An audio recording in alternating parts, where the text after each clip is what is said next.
Hey there, Year 10s. Thanks for checking in on this mini lesson here on nationalism. So, you guys have started looking at the main causes of World War I so far, M-A-I-N. We've got militarism, alliances, imperialism, and nationalism. You've done a little bit of work on imperialism, so I won't spend too long on it. I'll just move through some of these key ideas, because nationalism is a really, really important cause of World War I. So let's jump into it.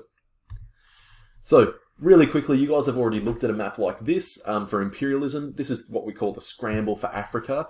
And we noticed that in the late 1800s, all these big European empires have been taking over countries all over the world. And a good example of this is in the continent of Africa. All these European empires have countries and colonies all throughout the place. So you can see from this map in blue, Britain's doing very well for themselves. France in red doing pretty well. But how's Germany doing? Now, Germany's probably one of the wealthiest countries in the world. They've got the biggest military in the world. They're doing pretty well for themselves. They're a, really advanced society. Their technology's brilliant. Their industrialization's pretty good. But they've only got a handful of colonies. So they're seeing it as really unfair. They're thinking, well, we should be number one, but kind of it looks like we're number three. We've got Britain number one, France number two, and it looks like we're number three. Well, this inspires nationalism within Germany, this pride in their love of their country, and they want to show glory of the German Empire. So that inspires them to expand and, continue their big empire.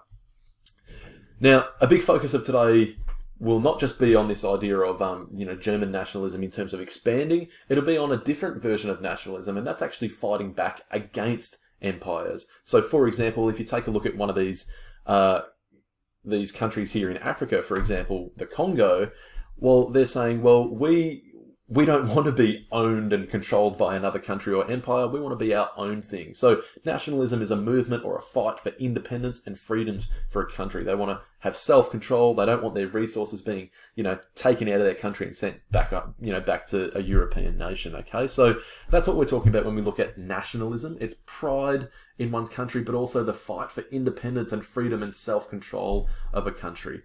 And that's going to be really important concept when we look at the start of the war, because really Serbia started it. All right, so going to look at Serbia here. This is not a 1914 map. This is a more modern map, but it just shows you where Serbia is in the world. So here we've got Europe. Serbia's kind of in that sort of southeast pocket, or sort of southwest pocket there. We've got Russia over here. We've got France and Germany over here. Sort of shows you where it belongs. Italy over here. Fantastic. There's their flag. We'll move on. So what you need to understand is Serbia, by 1914, they were their own country, but they weren't always that way. They belonged to sort of this, collection of countries in that sort of south pocket of Europe called the Balkans, or the Balkan states, or Balkan countries.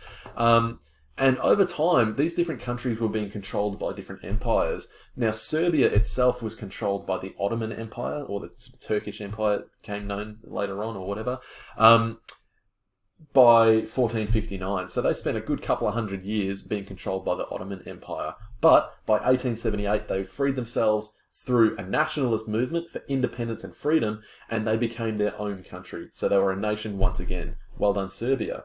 Now, a lot of these other Baltic countries weren't so lucky. Some of them were still being controlled either by the Ottoman Empire or by this new expanding Austro-Hungarian Empire, right? Or Austria-Hungary. So when Serbia freed themselves towards the end of the 1800s, you have to ask yourself, well, what impact does this have to other countries around this area at this time? So right next door, there was once a little country here called Bosnia. Right now, they've sort of popped in and out of existence in different forms. They exist now as sort of Bosnia-Herzegovina, but the borders change all the time, the names of the countries, or sometimes they just pop in and out of existence based on who's owning them. But what you need to know is that Bosnia and Serbia are next door to each other, and they actually have a pretty long, healthy friendship. They're actually BFFs there. But when we get to 1914, so just before World War I, they belong to the Austro-Hungarian Empire. And Bosnia don't really want to be part of it. They want to, fight for their own freedom. So they've got their own nationalist movement there, fighting for independence, freedom, self-governance, like we've talked about. And of course, well, how does Austria-Hungary feel about that? they're not too keen, are they? Austria-Hungary want as much power as possible. They want as much resources. They want as many people that they can tax as possible. And they want to show their, spread over the world and their might and their dominance. All right? So Bosnia are fighting to free themselves, and Serbia, who have recently freed themselves, are thinking, well, hey, would you guys like some assistance in freeing yourselves from the Austro-Hungarian Empire? So when we get to the 28th of June in 1914, there's lots of tensions all throughout Europe. We've seen there's competition between Germany and Russia and Britain and France and all this, and Austria-Hungary.